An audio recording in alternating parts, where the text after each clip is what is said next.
የሉሊት ጓደኛ ቤዛን እባክሽ ቃል ልትገቢልኝ ትችያለሽ ወይ? ሉላን ከሉላ ጋር ታስታርቅኛለሽ ወይ ስትገናኙ ይላታል።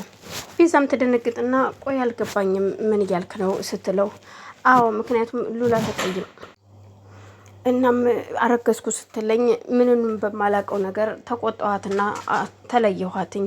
በዛ ቂም ይዛብኛለች። ግን እሷ አሁን ላይ እኔ ሳናግራት መቼም ይቅር እንደማትለኝ ነው የምትነግረኝ ያለችው። እናም እባክሽን ከዚህ በኋላ ስትገናኙ ምናልባት ካገኘሻት እንድንታረቅ እርጅኝ ይላታል። እኮ የእሷን ሀሳቧን ምንሆንም ሳላቅኔ እንዴት ብዬ ቃል ልገባልህ እችላለሁ?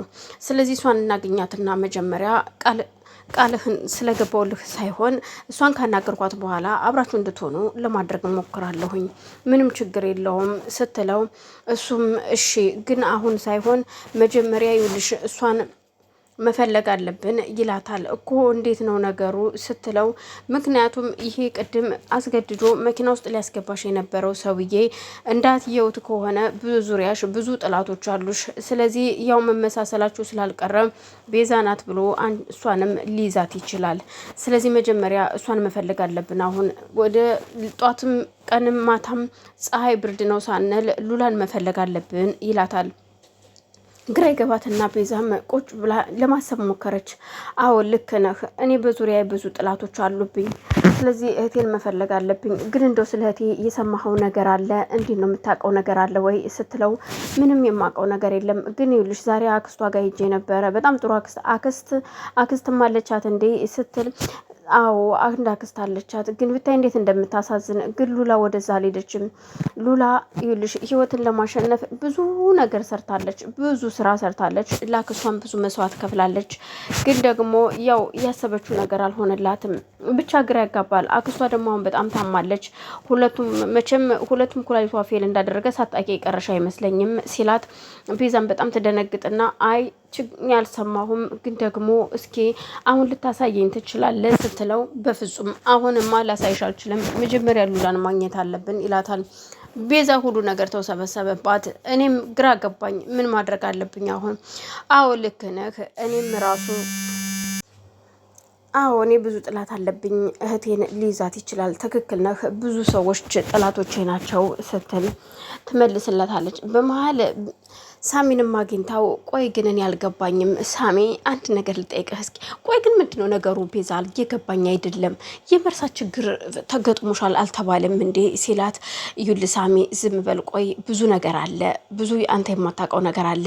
እናም ደግሞ አሁን ሁሉንም ነገር እነግርሃለሁ፣ ወደ ውስጥ እንግባና እነግርሃለሁ። ግን ቆይ በቃ አሁንም ቢሆን አንተና ኩቻ አልታረቃችሁም አይደለ? በእኔ የተነሳ ሁሌም እንደተናቆራችሁ ነው ስትለው፣ እሷ ባክሽን ምንም ልትረዳኝ አልቻለችም። ግን ቆይ አንቺ ነገር ምንድን ነው? እኔ ግን አንድ ጥያቄ ልጠይቅህ እስኪ በቅድሚያ ስትለው፣ እኮሽ ጠይቅኝ ምንድን ነው ይላታል። እዩልህ ሉላ እህቴ እንዴት እዚህ ቤት ልትመጣ ቻለች? እኔ እንደዚህ አይነት ቦታ ሲሄድ እሷ እንዴት ልትመጣ ቻለች ስትለው፣ እንዴ እሷንማ ያመጣቻት ያቺ የተረገመች ትጅ እኮ ለራሷ ጥቅም ስትል ነው ወደዚህ ቤት ጎትታ ያመጣቻት። ይሄን አታውቂም እንዴ ሲላት፣ እኔ በፍጹም አላውቅም። እኔ እኮ እንዴት መጣች? እንዴት ልትመጣ ቻለች?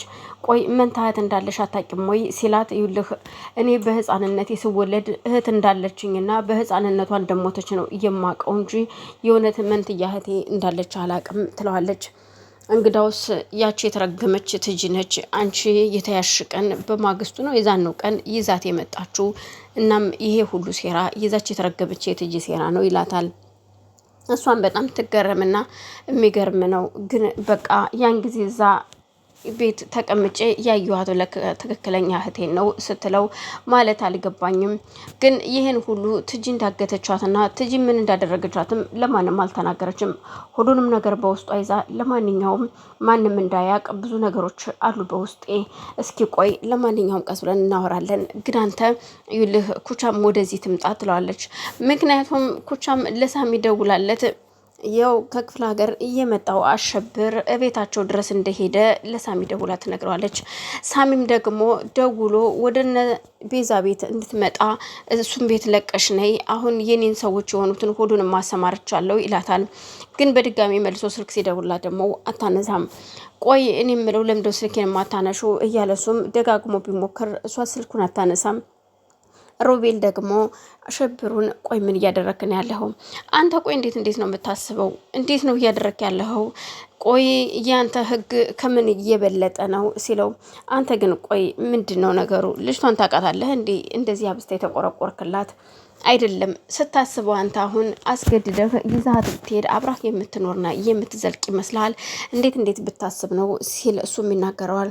ሽብሩ ግን ከምንም ማንንም አልሰማም። ለማንኛውም ቤታቸውን ስላገኘሁት ብዙም አትጨነቅ፣ አቤትህ መጥቼ ስላረፍኩ ሊሆን ይችላል፣ ይቅርታ እንግዲህ አይካልክ ደግሞ ችግር የለውም። እኔ ውጭም ወጥቼ ተከራይቼ መዋል ማድረግ እችላለሁ።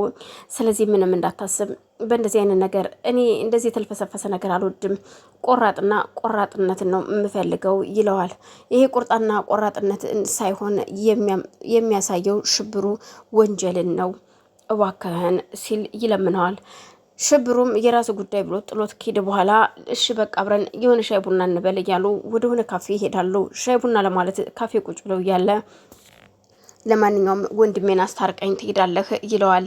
ችግር የለውም አስታርቃችኋለሁ፣ ወንድምና ወንድምማ ተጣልቶ አይቀርም፣ ስለዚህ ታሳየኛለህ የሱራፌልን ቤት ሲለው በርቀት አሳያለሁ፣ ምንም ችግር የለውም